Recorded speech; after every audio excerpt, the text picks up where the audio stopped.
foot until Sunday. We'll be at 39 degrees. That's the lowest you get all week. So it's going to be a mild Christmas. Absolutely. You're tracking all of this mild December air flooding into the Midwest this week. New this morning, that certainly wasn't the case over the weekend. Winter making a hit-and-run appearance. For you, because it's a holiday week, but we still have the weekend coming up, right? Okay, so check out today. This is just the start of Ferris. This is where those showers start to move in along the coast to California. They head up into the mountains, they get in the higher elevations, we get into that cold air, the northern plains, and the Tetons, the Bitterroots, you're going to get it. And then we're getting into Tuesday, that starts to spread, right? We still have that going on, but look at this East Coast rain. It's all the way up 95, and we know that's already going to be a nightmare for travel this week, and it doesn't get any better by Wednesday. We're increasingly concerned about a severe weather risk for you on Wednesday. This is going to be along I-20, I-10. This is something you have to monitor the radar for. Be prepared to pull over, make sure that you have local radio on. Just saying, if you're traveling on those thoroughfares, that's a big problem for us. Okay, so we have rain stretching from the southeast all the way up into the northeast across Pennsylvania by the time we get to Tuesday. It's still snowing in the west on Christmas Day. The Four Corners look like a white Christmas, wet though in the southeast. Severe weather. Last night with Jen and the kids, I was watching, I'm having a total mental block. It'll come to me. Oh, it's killing me. What is wrong with me?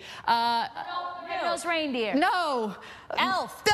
It'll come to me. Let me tell you the weather first here. Oh, morning brain. I only slept like an hour last night, too. It's killing me. It's a musical. It's old. It's White Christmas. It's got to be White Christmas. Okay, let me just do the weather. It'll come to me. Gulf moisture is coming in here, of course. There's that southerly flow. Winds from the south to the north. We do have a disturbance, and that's going to mix with the rain and kick off the storms here from the Gulf Coast on into the northeast. I am 16, going on 17. Someone help me out here. The sound of music. Sound of music. Ay, thank you. All right, so here's a look at the scattered storms today. This is our first system, and we are going to see a much more potent system as we head into our Tuesday and into our Wednesday, but there's plenty of moisture in the forecast. Here's the severe weather. I promise you, I got you.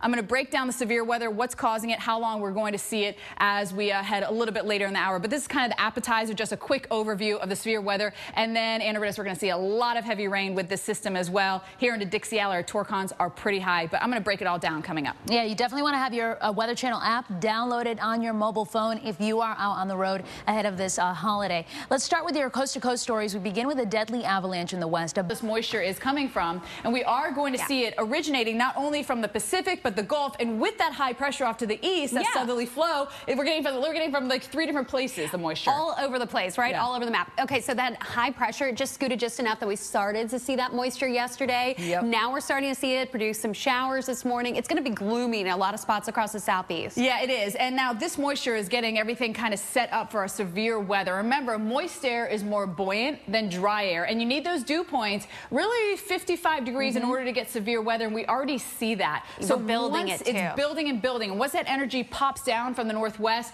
boom, we get severe weather kicking off. Yeah, this starts at night too. So this is Tuesday night that we're looking at a torcon of 3. This is for East Texas and the Arklatex there. Then the 5. I mean, this is a major thoroughfare right across I-20. I-20 and I-10, by the way, this area is called Dixie Alley, opposed to Tornado Alley, which is up through the plains, and it's going to last as we head into our Wednesday evening as well. You can see it kind of expand out to the north, but it's really going to be most concentrated down where we have the most moisture by the Gulf of Mexico. So I was saying local radio stations are a really good thing to always tune into as you're driving, because they'll have the alert specific to the area. Yeah. If you have any watches or warnings, and keep, of course, like your radar on hand, your Weather Channel app. Now, we showed you a 5 for our torcon, right? That was down through the Dixie Alley area. What does that mean? That means you have a 50% chance of seeing a tornado in a 50-mile radius. That goes for any number. If you have a 2, that's a 20% chance of seeing a tornado in a 50-mile radius. It goes from 1 to 10, 10 being the highest. Right. So 5 pretty high for this time of year, considering that we on average get 28 tornadoes in December, which obviously is our lowest month, but it's not unreasonable. It's not unheard of to have tornadoes.